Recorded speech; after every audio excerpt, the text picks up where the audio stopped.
जर मागच्या काळातला कारभार बघितला असेल तर आमचा प्रयत्न विरोधकांनाही सोबत घेण्याचा आहे। त्यामुळे दादा तर तसे काय पुण्यामध्ये विरोधक आहे, बाकी विरोधक नाही आहेत। दादा ज्याचा अर्थ सातत्याने वरिष्ठांचं म्हटलं की दोन्ही राष्ट्रवादी एकत्र यायची प्रक्रिया सुरू झाली आहे। विलिनीकरण जर झालं तर वरिष्ठ निर्णय घेतील, पण विलिनीकरण झालं तर रालोआमध्ये राहायचं की नाही, राष्ट्रीय लोकशाहीमध्ये एनडीए मध्ये राहायचं की नाही त्याचाही निर्णय घ्यावा लागेल। प्रश्न एवढाच आहे की या संदर्भात आज बोलणं हे काही योग्य होणार नाही, कारण म्हणजे एक हिंदीतली म्हण आहे, म्हणजे ती अगदी तंतोतंत लागू होते असं नाही, पण कब बाप मरेगा और कब बैल बटेंगे असं म्हणतात।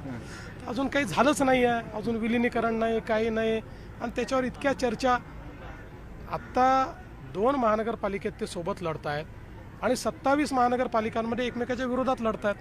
त्यामुळे याच्यावर एवढी चर्चा का करायची? दादा सातत्याने दिल्लीला का जातात? म्हणजे तुमचं ते बघा, ते दिल्लीला गेल्यानंतर जोपर्यंत वरिष्ठ म्हणून आमच्याच नेत्यांना भेटतायत तोपर्यंत ते किती वेळा गेले तरी चालतील।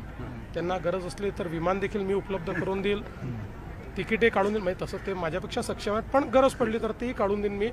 जोपर्यंत आमच्याच वरिष्ठांना भेटतात तोपर्यंत मी आनंदी आहे। राज ठाकरे असं म्हणतायत की तुम्ही बसवलेले मुख्यमंत्री आहात, राज ठाकरे असं म्हणतायत तुम्ही बसवलेले मुख्यमंत्री आहात आणि तुम्ही गुजरातसाठी वरिष्ठांच्या आदेशानं काम करता। भाजपमधल्या मराठी माणसांनी जरा विचार करायला हवा मराठीचा, मुख्यमंत्र्यांनी तो करायला हवा महाराष्ट्राचा विचार। मी राज ठाकरेंना एवढंच सांगतो, काल मी पुराव्यासहित कशी हिंदी सक्ती उद्धव ठाकरेंनी आणली आणि 2 वेळा त्याचा कॅबिनेटमध्ये निर्णय केला हे दाखवलेलं आहे। राजसाहेब, आता तुमचं बंधूंशी पटायला लागलेलं आहे, त्यामुळे माझ्याशी बोलायच्या ऐवजी हे बंधूंशी बोललं पाहिजे। आपल्या भाषेवर संकट आणणारे तुमचे बंधू आहेत आणि त्यांच्यासोबत तुम्ही युती करतात। त्यामुळे मला असं वाटतं, मी बसवलेला का उठवलेला, मी झोपलेला का जागा, यापेक्षा महाराष्ट्राच्या जनतेने 3 वेळा मला मुख्यमंत्री बनवलं, 2 वेळा माझ्या नेतृत्वाखाली पूर्ण बहुमत आम्हाला दिलं। त्याच्यामुळे मला असं वाटतं की जनता कोणाच्या बाजूनी आहे हे त्या निवडणुकीतनं कळलेलं आहे। पण ठीक आहे, आता राजसाहेबांना मी बसवलेला वाटत असलो तर काही हरकत नाही।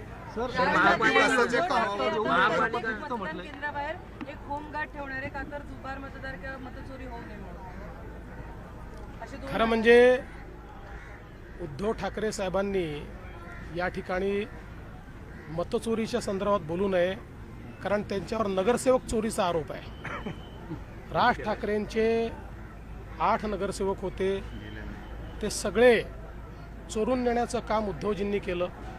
आता ठीक आहे, त्यांच्यासोबतच राज ठाकरे आहेत, पण अशा प्रकारची चोरी करण्याची प्रवृत्ती ज्यांची असेल, म्हणजे वोट चोरी तर आम्ही करतच नाही, पण वोट चोरीपेक्षा गंभीर आहे की लोकांच्या मताने निवडून आलेले नगरसेवक चोरायचे, ही नगरसेवक चोरी त्यांची आहे।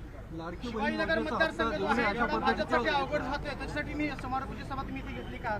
नाही, शिवाजीनगर